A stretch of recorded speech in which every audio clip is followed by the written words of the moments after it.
Bezos and Sánchez are officially set to say I do on June 27. We're entering the final countdown for what promises to be one of the most expensive, most exclusive, highly secretive weddings of the entire year. And this is the wedding to be at this year. As you say, it will be the wedding of the year. Would Meghan like to be there? She would kill to be there. They are off the A list, they're off the B list. I don't even think they make the C list anymore. You ever notice how silence can sometimes be louder than the biggest headline?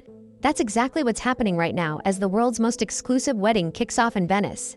A dazzling 3-day spectacle starring Jeff Bezos and Lauren Sanchez.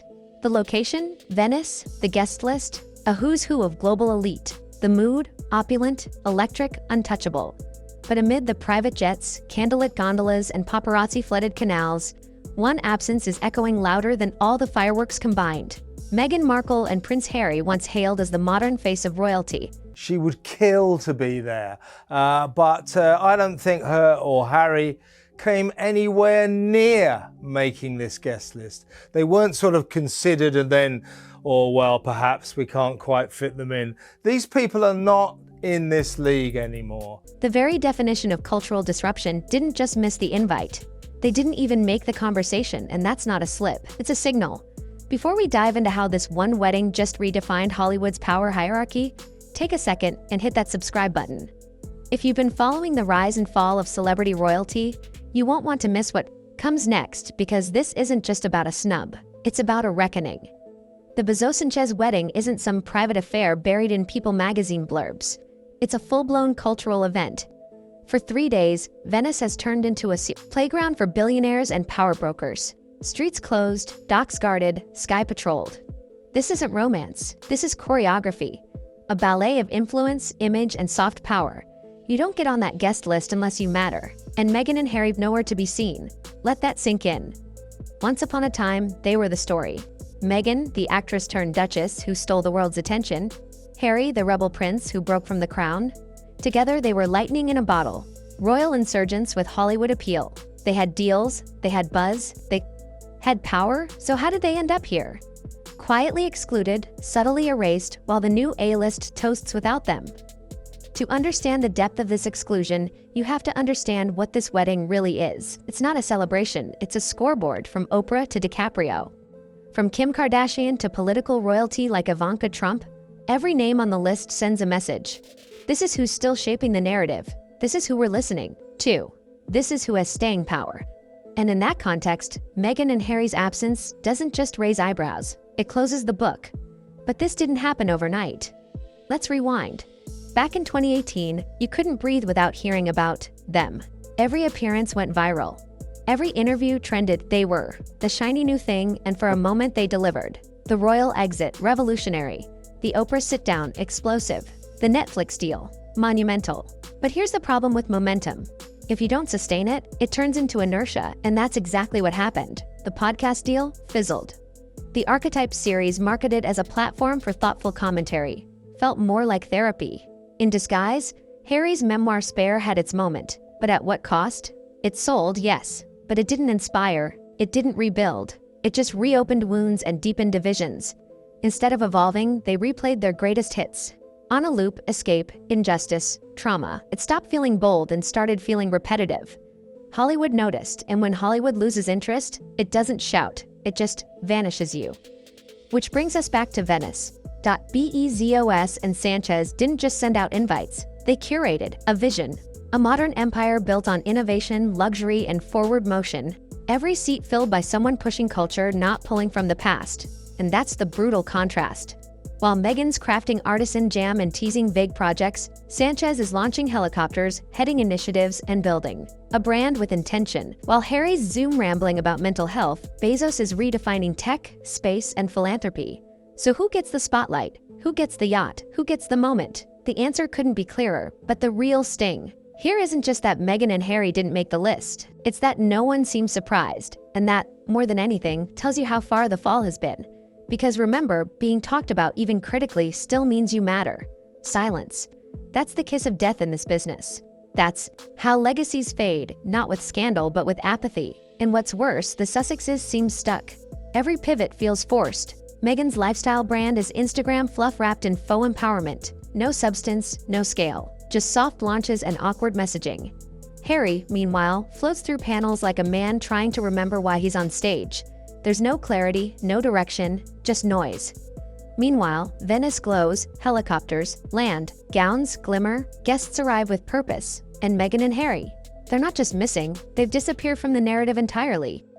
You know what makes this so brutal? It's not that Meghan and Harry are unpopular, it's that they're irrelevant to the circles they once tried so desperately to dominate. That's the real tragedy. Not public hate, but public indifference. Not being chased, but being forgotten. You don't get uninvited from the power table. You just stop being considered. And when a wedding like this comes around, you find out exactly where you stand. People used to whisper about how Meghan had the it factor, the ability to charm a room, to command attention without saying a word.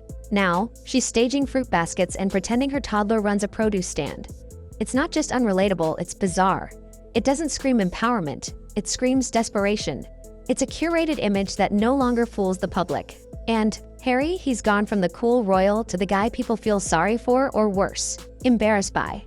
That's why this wedding isn't just about Jeff and Lauren, it's about what the A-list looks like in 2025. It's about who holds real capital, influence capital, not inherited titles. Because make no mistake, in Hollywood, perception is the currency.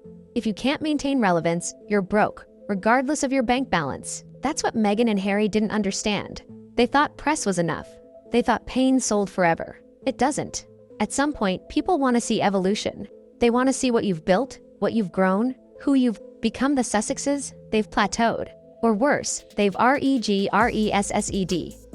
Compare that to Sanchez. Yes, she was once dismissed as the girlfriend. Yes, she was once a media punchline. But she played the long game. She reinvented herself. She made herself essential to a narrative that wasn't about whining but winning. That's the difference. So while Meghan is teasing vague upcoming products, Lauren Sanchez is being toasted in Venice with the richest man alive. Photographed with Oprah and gracing headlines not because of who she once was, but because of what she represents now. Power, progress, momentum, and Meghan, she's a cautionary tale. Even worse, she's an outdated reference. And that hurts because let's not pretend she didn't have the tools. She had the look, the connections, the platform. She had the world's attention, and instead of building something new, she kept dragging everyone through the same tired drama. Oprah interview, Netflix trauma dump, Archetypes therapy hour, Harry's ghost-written diary. It was all so inward, so performative, so exhausting. And now, the fatigue is permanent. Hollywood has moved on, the public has tuned out, and Meghan and Harry are left standing on the metaphorical dock, watching the last boat sail away. But it's not just about the past. It's about right now. Who's showing up? Who's getting invited? Who's shaping the moment? And if you're not even in the photo, if you're not even in the room, then what are you? The worst part, Meghan knows this. Her PR instincts are sharp. She knows exactly what it means to be left off this list. Not because she wasn't friends with Bezos or Sanchez, but because she's no longer considered aspirational. The wedding of the year happened. The most powerful names in the world gathered, and she wasn't just ignored. She was erased. Let that sting for a moment. This wasn't a royal engagement where protocol dictated the invites. This was Hollywood. This was power picking power. This was the new inner circle drawing a boundary. And Meghan and Harry aren't inside it. And now, they face the worst label anyone in this town can wear. Irrelevant. But there's a deeper layer here, because irrelevance in Hollywood isn't just about losing attention. It's about losing leverage. Losing the ability to negotiate, to get meetings, to land funding. It's about becoming the kind of name that makes executives sigh, not lean in. And that's exactly where the Sussexes are right now. Brands aren't chasing them, studios aren't calling. Media platforms aren't racing to secure exclusives because they don't drive interest. They don't create movement. They don't shape narratives anymore. They follow them, sometimes awkwardly, sometimes bitterly. Always a step behind. And the industry sees that. They see the flailing, the soft launches, the recycled messaging, the desperation for relevance masquerading as privacy. And they walk away because, in a world fueled by fresh, compelling stories, the Sussex saga feels old, dusty, done. That's why the Bezos wedding matters, not because it's romantic, but because it's definitive. It puts a time stamp on who matters now. And for Meghan and Harry, that time stamp expired a while ago. Still, the story doesn't end here. There's always the question hanging in the air. Can they come back? Hollywood loves a redemption arc. It loves a surprise comeback. But here's the catch: you have to earn it. You have to pivot with precision. You have to say something new and mean it. You can't relaunch your brand with fruit preserves and handwritten notes, and expect people to care. You can't float half-baked children's charities and think that'll buy you grace. You can't keep invoking trauma and expect applause. You have to bring value, real value, and right now, they're not. They're not even close. Let's be honest, the media won't say this out loud. Not yet. Most headlines will tiptoe, using soft language like the couple wasn't spotted or no confirmation on attendance. But we know what that means. That's code for, they weren't invited, not even considered. And if they were, if an invite somehow existed and they declined, that's worse, because it means they've given up the fight. That they no longer care about the one thing that used to define them: visibility, presence, the ability to step into a room and shift the energy. Now, they can't even get in, and it all comes back to choices. When Meghan and Harry exited the royal family, they had the world's attention. They could have built anything: a media company with bite, a philanthropic empire with global reach, a brand that redefined modern royalty, but they didn't. They milked the past. They overplayed the victim card. And worst of all, they refused to evolve. That's why they didn't get the invite. Not because of personal grudges, but because of cultural irrelevance. Look around. This new power circle isn't sentimental. It's strategic. Oprah's still here because she never stopped building. DiCaprio's here because he uses his platform to influence global issues while staying in the artistic spotlight. Kim Kardashian is here because, like it or not, she knows how to shift with the tide. Pivoting from reality star to business mogul to legal advocate. These people bring something. They adapt, they rise, they contribute. And Meghan and Harry, they remind us of what happens when you stop doing all three. That's why their exclusion from the Bezos wedding matters more than a headline. It's a line in the sand. A declaration that they're no longer part of the narrative, not in culture, not in business, not even in gossip.